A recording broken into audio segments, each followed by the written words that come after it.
Baci, abbracci e lacrime all'arrivo. Sono le 15:30 al Marco Polo di Venezia. Il volo AZ 1475 da Roma a Fiumicino ha atterrato con una mezz'ora di ritardo. Bandiere della Palestina e applausi di amici, attivisti e parenti per Massimo Marchini, veneziano di Dorsoduro e da tempo residente a Pordenone, e Sofia Belfarsi, trevigiana di Carbonera, i due attivisti della Global Flotilla di ritorno dalla Libia, dopo essere partiti il 5 maggio scorso con il convoglio di terra umanitario diretto verso il valico di Rafah in Egitto, prima che venissero fermati e trattenuti come prigionieri in Libia.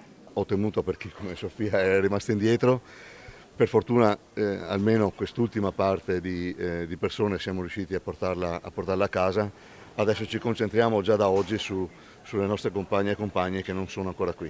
Alla domanda su quale sia il ricordo più forte dell'esperienza, i due attivisti sottolineano le difficoltà incontrate lungo il percorso, segnato da ostacoli e tensioni che hanno reso l'operazione particolarmente complessa. I compagni appunto lasciati indietro non era un qualcosa che eravamo pronti assolutamente a fare, ripartire e tornare a casa senza aver concluso la missione, perché la missione per noi non è finita. Ora è grande la preoccupazione per gli altri attivisti di cui hanno perso tracce e comunicazioni, tra cui gli altri due italiani per i quali la Farnesina sta cercando di riportarli a casa.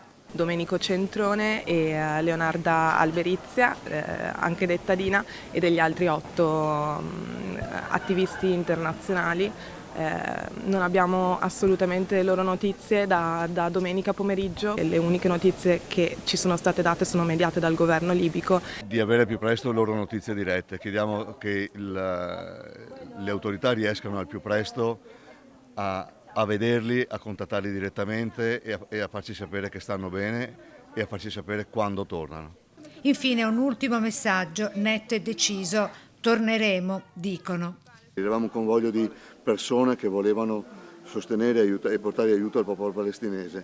Ce l'hanno impedito questa volta, ma noi insisteremo, perché questa è la volontà della gente di tutto il mondo.